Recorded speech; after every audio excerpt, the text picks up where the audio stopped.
후보자 장관 되신 다음에 개헌 발동 건의할 생각은 없으시죠? 그냥 예 아니오만 해주세요. 없습니다. 오케이. 어제 이재명 대표가 개헌 얘기한 것에 대해서 대통령실에서 말도 안 되는 거짓 정치 공세다. 이것도 당연히 동의하시겠죠? 네. 그렇게 얘기한 이유는 윤석열 정부는 개헌을 안 할 거다. 해도 국회에서 바로 해제가 될 거다. 그겁니다. 제가 얼마 전에 이렇게 얘기했습니다. 김용현 후보자를 국방장관에 갑자기 임명하려는 것과 대통령의 반국가 세력 발언은 김건희 여사의 감옥행을 막기 위한 개헌 준비 작전이다. 이것도 말이 안 되는 정치 공세라고 생각하시는 게 당연하겠죠? 동의하지 않습니다. 네. 오늘 그 얘기를 좀 해보겠습니다. 대통령께서 후보자한테 장관으로 가서 개헌 준비해라 이렇게 말씀하신 적도 당연히 없으시죠? 네. 네. 설령 개헌을 해야 할 상황이 온다고 해도 국회가 과반수 의결로 요구하면 바로 해제될 것이기 때문에 후보자도 사실상 개헌은 현재 불가능하다. 그것이 대통령실과 정부 여당 관계자들의 주장이기 때문에 이렇게 보셔서 그렇게 말씀하시겠죠? 네, 생각해 본 적 없습니다. 네. 아니, 생각해 보신 적이 없는 것이 아니라 개헌이 불가능하다라고 주장을 네. 하고 있지 않습니까? 헌법 제77조에 보면은 국회가 제적의원 과반수 찬성으로 개헌 해제를 요구하면 대통령을 이를 해제해야 된다. 대통령실이 이 조항을 정확하게 지정한 겁니다. 맞죠? 네.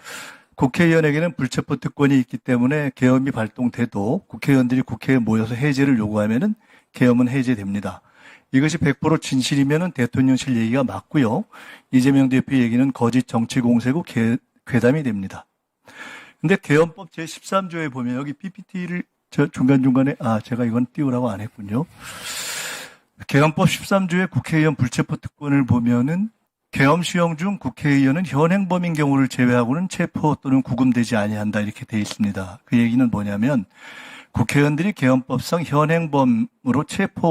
현행범입니다. 또는 구금돼서 계엄 해제 의결을 과반수로 만들 만큼 참여하지 못한다면 지금까지의 이야기는 다 바뀌게 되는 것입니다.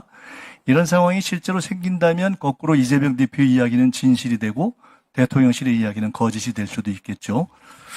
자, 현행범의 정의는 뭘까요? 한번 저기 떠 있지 않나요? 네.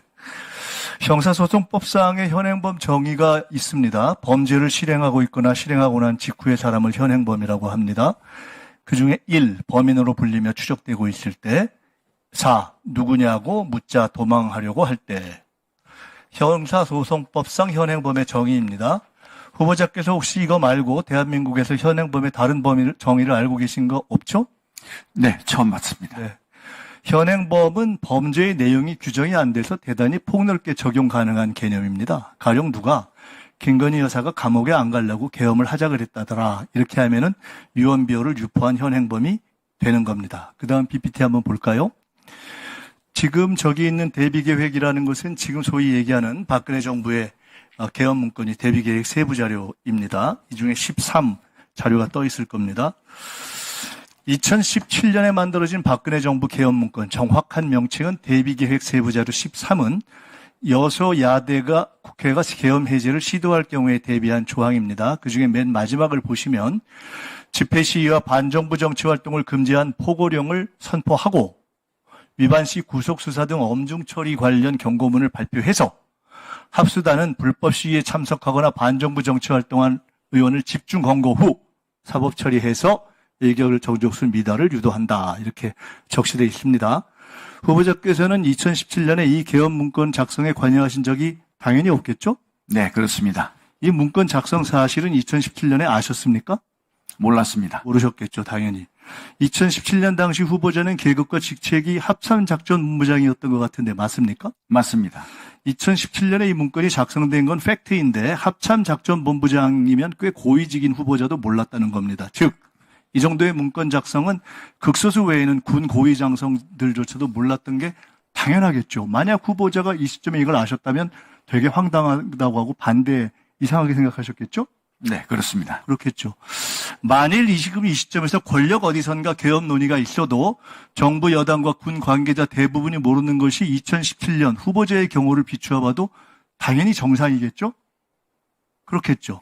자, 이 개헌 문건에 대해서 정부 여당 관계자들은 문재인 정부에서 요란하게 조사했지만 무죄가 났다 이렇게 이야기합니다. 자, 실제 내용을 보겠습니다.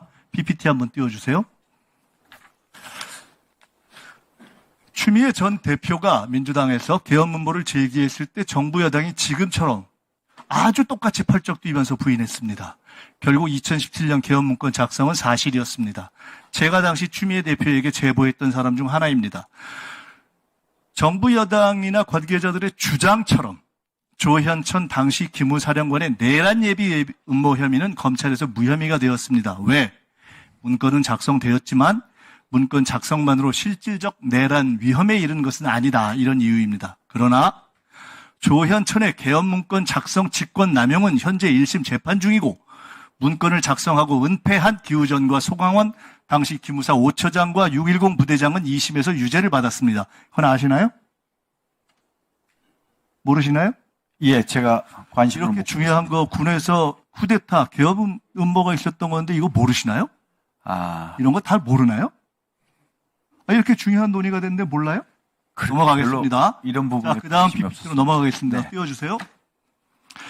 국가 비상사태가 발생하면 국방부는 계엄 선포 요건을 검토해서 대통령에게 건의하고 국가안보회의와 국무회의 심의를 거쳐 선포합니다. 즉 계엄 선포 검토도 건의도 국방부 장관이 하게 되어 있죠? 이건 아시죠? 네. 자, 그 다음 PPT. 헌법 77조와 계엄법 9조에 따르면 비상계엄 선포 시에 체포, 급음, 압수수색, 거주, 이전, 언론 출판 집회 결사에 대해서 국민의 기본권 제한이 가능합니다. 국방부 장관이 검토하고 건의하는 계엄의 중대한 권한입니다. 장관 되실 거니까 이건 아시겠죠? 예. 그 다음 PPT 보여주시죠. 박근혜 계엄 문건에 의하면 비상계엄 당시에 사이버 유언비어 차단을 위해서 방통위가 주관하는 유언비어 대응반을 운영하고 시위 선동 등 포고령 위반자가 가입한 포털 사이트 SNS 계정 폐쇄 및 검거 사법 처리한다는 단계적 조치 사항에 나와 있습니다. 네, 제가 기억이 없습니다.